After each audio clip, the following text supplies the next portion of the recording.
வணக்கம். Red news விரைவுச் செய்தி. சீர்காழியில் ரோட்டரி சங்கம் சார்பில் போதைப்பொருள் தடுப்பு விழிப்புணர்வு மராத்தான் போட்டி. ஆகஸ்ட் 25. மயிலாடுதுறை மாவட்டம் சீர்காழி அருகே புத்தூர் அரசு பாலிடெக்னிக் கல்லூரி முதல் சீர்காழி புதிய பேருந்து நிலையம் வரை போதைப்பொருள் தடுப்பு விழிப்புணர்வு மராத்தான் போட்டி நடைபெற்றது. நிகழ்ச்சியில் சீர்காழி ரோட்டரி சங்க தலைவர் எஸ். கணேஷ் தலைமை தாங்கினார். அரசு பாலிடெக்னிக் முதல்வர் குமார், மண்டல துணை ஆளுநர் பாலாஜி, பெஸ்ட் கல்வி நிறுவனங்களின் தலைவர் ராஜ்கமல், சமூக பள்ளி உடற்கல்வி இயக்குனர் முரளிதரன் ஆகியோர் முன்னிலை வகித்தனர். சிறப்பு விருந்தினராக மாவட்ட காவல் கண்காணிப்பாளர் ஜி. ஸ்டாலின் அவர்கள் மாணவர்களுக்கு போதைப் பொருள் தடுப்பு விழிப்புணர்வு தொடர்பான அறிவுரைகள் வழங்கி கொடி அசைத்து துவங்கி வைத்தார்.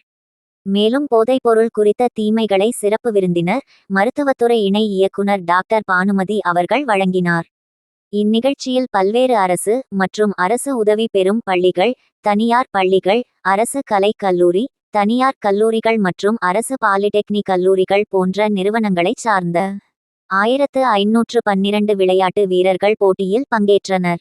வெற்றி பெற்ற மாணவர்களுக்கு பரிசளிப்பு நிகழ்ச்சியில் போதைப் பொருள் தடுப்பு விழிப்புணர்வு தொடர்பான கருத்துக்களை மாவட்ட காவல்துறை துணை கண்காணிப்பாளர் ஜி. ராஜ்குமார் வழங்கினார்.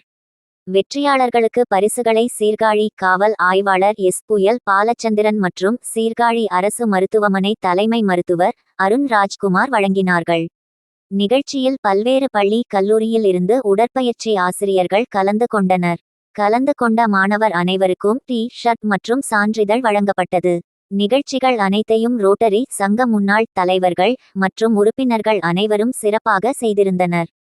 நிகழ்ச்சியின் நிறைவாக சங்கத்தின் செயலாளர் ராஜிக் பரித் நன்றி கூறினார். ரெட் நியூஸ் செய்திக்காக சீர்காழியிலிருந்து க. ராஜீவ்காந்தி.